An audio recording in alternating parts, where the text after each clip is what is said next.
Long ago, in a quiet forest, lived a small bird. It had no flock, no grand nest, just its wings and an unshakable will. One cold morning, the bird searched tirelessly for food. After hours of flying, it found a single grain of rice. Just one. To others, it was nothing. But for the bird, it was everything. Its meal, its hope, its survival. As the bird flew back, a strong gust of wind blew. The grain slipped from its beak and fell into a hollow in an old, towering tree. The bird flew down, tapped gently on the bark, and said, "Dear tree, please, that grain is mine. Return it to me." The tree rustled its leaves and chuckled. "One grain? You're bothering me for that? Go away, little bird. Life isn't that simple." The bird paused. Then it flew off, not to give up, but to find another way. It flew to a nearby village and landed near an old carpenter. "Sir," the bird said, "a tree has taken my grain. It won't give it back. Please, cut it down." The carpenter looked amused. "Cut down a huge tree for one tiny grain? That's foolish." The bird said nothing. It simply flew on. This time, it flew to the royal palace and landed near the king.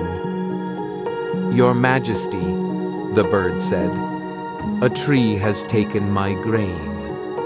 The carpenter refused to help. "Please, command him to cut the tree." The king raised an eyebrow.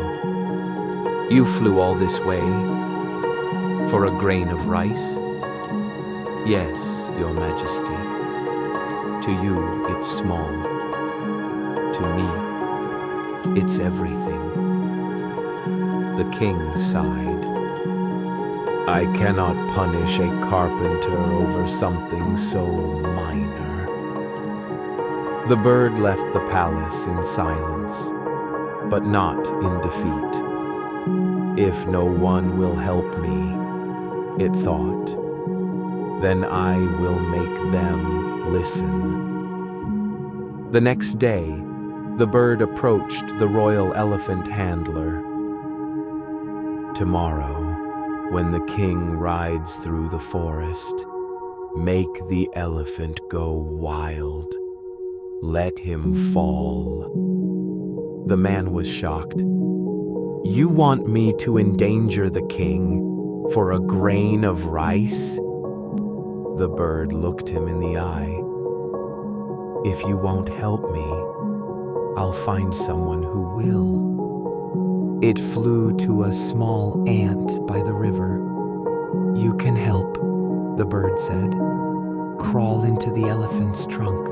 Just irritate him enough." The ant blinked. "Why would I do that? I have nothing to do with your rice." For the first time, the bird didn't plead. It spoke firmly. "I cannot hurt the tree, the carpenter, the king, or the elephant, but you, I can swallow you whole." The ant froze and nodded. The next morning, the king rode his elephant through the forest. Suddenly, the elephant jolted, trumpeted, and shook violently. The king nearly fell. Chaos erupted. The handler panicked and ran to the king. The king, furious, summoned the carpenter. "Cut down the tree," he ordered. "Something is wrong. Nature is disturbed." The carpenter grabbed his axe and approached the tree. But just before the first strike, the tree shouted, "Wait! Don't cut me! I'll return the grain!" And so, the little bird got its grain back. Not with power, not with titles, but with wit, patience, and unwavering belief. In life, You will feel like this bird, small, weak, ignored. You'll fight for something no one else thinks matters. But never forget, the world doesn't change because of the strongest. It changes because of the ones who never give up. Believe in why you started. Keep going, even when the first door closes.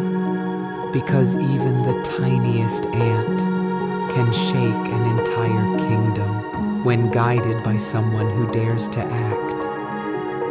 If this story touched your heart, please consider leaving a comment and sharing how you feel. A like or a subscription means the world to me and helps me continue telling stories that matter. Thank you for listening all the way to the end.